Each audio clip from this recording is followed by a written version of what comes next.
Bonjour, bonjour à vous, c'est Tata Armelle. J'espère que vous allez bien ce matin. Il est 9h26. Je sors de notre lecture journalière autour de la Bible. Nous avons lu aujourd'hui le chapitre 19. J'ai fait un petit récap sur le chapitre 18 et je suis partie sur le chapitre 19. Est-ce que vous savez ce que j'ai retenu de cette lecture? J'ai retenu quelque chose de fort. J'aimerais que vous vous abonnez aussi. Pour toi qui voudrais apprendre à lire la Bible. C'est un grand handicap pour chacun de nous, lire la Bible. Je vois que beaucoup de vous sont combattus par rapport à la lecture. Beaucoup sont combattus et puis vous donnez des raisons. Oh, je ne sais pas, j'ai envie de lire, mais je ne sais pas. Je sens que j'ai un alourdissement. Je sens que il y a quelque chose qui m'empêche de lire. J'aimerais te poser la question, qu'est-ce qui t'empêche de lire la Bible? Alors, regarde, j'essaie de t'organiser un petit peu tout ça. Tu vas peut-être au travail, tu t'occupes des enfants, tu amènes des enfants à l'école, tu rentres à la maison, tu fais à manger, tu t'occupes d'eux. Il y a aussi un temps pour toi où tu dors. Et en fait, dans ton planning, est-ce que tu as fait aussi un moment où tu passes du temps avec lui? Clic-clac. C'est une question que je pose. Quel est le temps que toi tu passes avec le Seigneur aussi? Parce que tu dois aussi le mettre dans ton planning. Comment tu as planifié en fait le fait que tu te lèves le matin?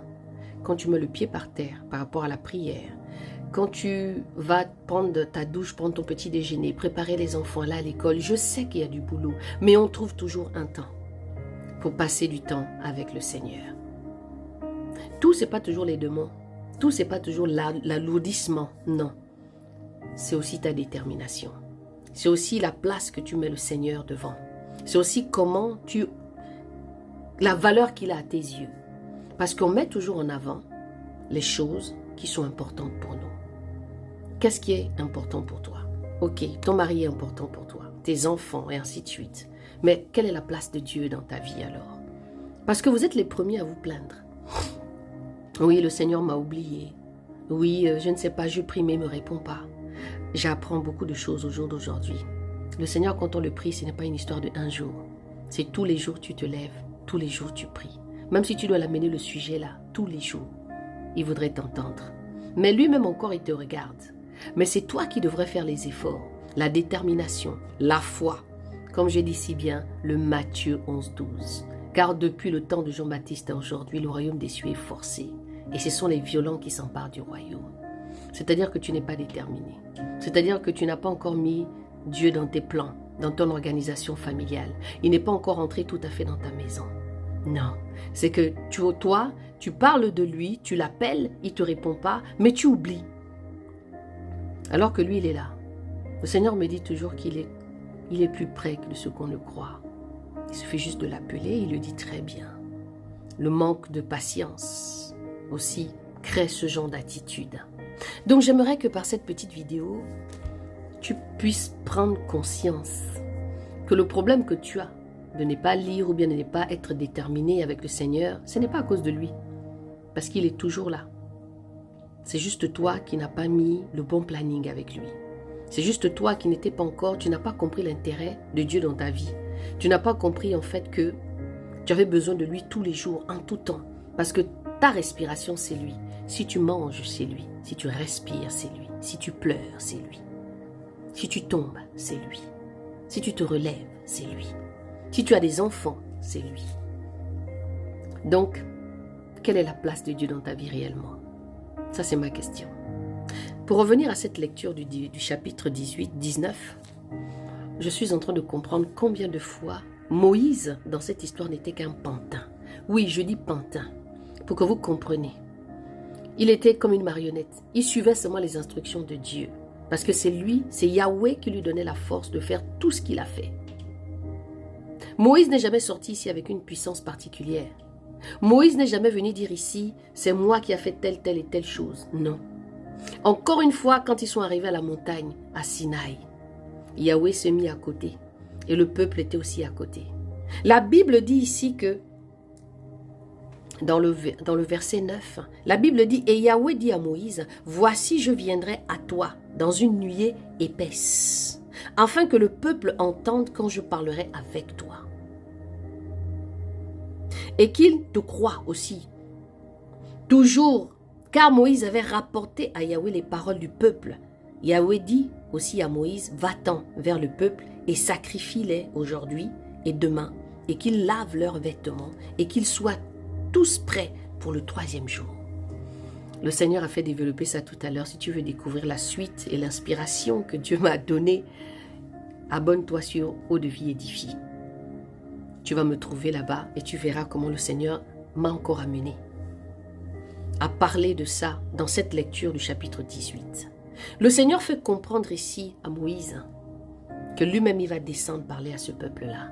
Il va se présenter à eux. Il se présente à eux pour valider en fait la parole de Moïse. Pour montrer à ce peuple-là que oui, Moïse marche avec moi. Donc c'est pour vous dire que quand un homme, une femme, qui se dit homme de Dieu, femme de Dieu, vous devez voir Yahweh en elle. Yahweh doit témoigner de la marche qu'elle fait avec lui ou elle. Parce que Yahweh, le but de tout ça, c'est l'amour qu'il a pour nous. Il nous aime tellement. Vous avez déjà posé la question combien de fois le Seigneur nous aimait de cette manière?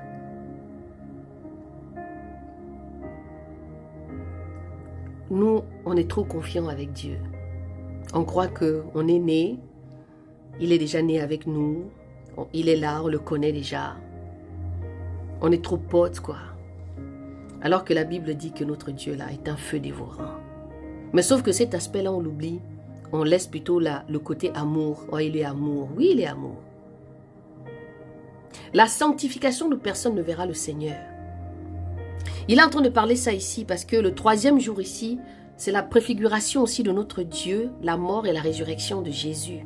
Parce qu'il faut comprendre tout ça aussi dans l'esprit. Le renouvellement de l'esprit. Que le Seigneur vous accorde le renouvellement de votre esprit. Moïse faisait des choses. Il disait toujours, c'est Yahweh, le Dieu de vos pères qui m'a envoyé. Mais sauf qu'il ne l'avait pas encore vu. Le Seigneur se présentait à la montagne. Il disait, faites attention de ne pas toucher les parois. Parce que sinon, ils allaient être brûlés. Parce que personne ne peut être devant le Seigneur. Ah oui, parce qu'il est dévorant. Et il y a quelque chose que j'aimerais vous lire encore ici. C'est le verset 6. « Et vous serez pour moi un royaume de prêtres et une nation sainte. Ce sont là les discours que tu tiendras aux enfants d'Israël. » Mais je vais revenir dessus. Au 1er jour du 3e mois, après que les enfants d'Israël furent sortis du pays d'Égypte, en ce même jour-là, ils vinrent au désert de Sinaï. Étant donc partis de Réphidim, ils vinrent au désert de Sinaï et campèrent au désert, et Israël campa vis-à-vis de la montagne. Et Moïse monta vers Dieu, car Yahweh l'avait appelé de la montagne pour lui dire, « Tu parleras ainsi à la maison de Jacob, et tu annonceras ceci aux enfants d'Israël. Vous avez vu ce que j'ai fait aux Égyptiens, comment je vous ai porté sur les ailes d'aigle, et vous ai amené à moi. Maintenant donc, si vous obéissez à ma voix, et si vous gardez mon alliance avec vous, vous serez ma propriété parmi tous les peuples, car toute la terre m'appartient. » Alléluia. « Et vous serez pour moi un royaume de prêtres et une nation sainte. » Ce sont là les discours que tu tiendras aux enfants d'Israël. Puis Moïse vint et appela les anciens du peuple et mit devant eux toutes ces paroles que Yahweh lui avait ordonnées. Et tout le monde, et tout le peuple répondit d'un commun accord en disant, « Nous ferons tous ce que Yahweh a dit. » Et Moïse rapporta à Yahweh toutes les paroles du peuple. Voilà ce que Dieu dit quand on marche avec lui. Le désert, c'était la mise à part, c'était la sanctification où personne ne verra le Seigneur. La sanctification, ce n'est pas les boucles d'oreilles, ce n'est pas le foulard, ce n'est pas les longues robes. Non. La sanctification, c'est Dieu qui te met à part pour te façonner, pour te montrer qui il est. Et l'histoire de Moïse reflète cela. C'est dans le livre de l'Exode. Soyez bénis.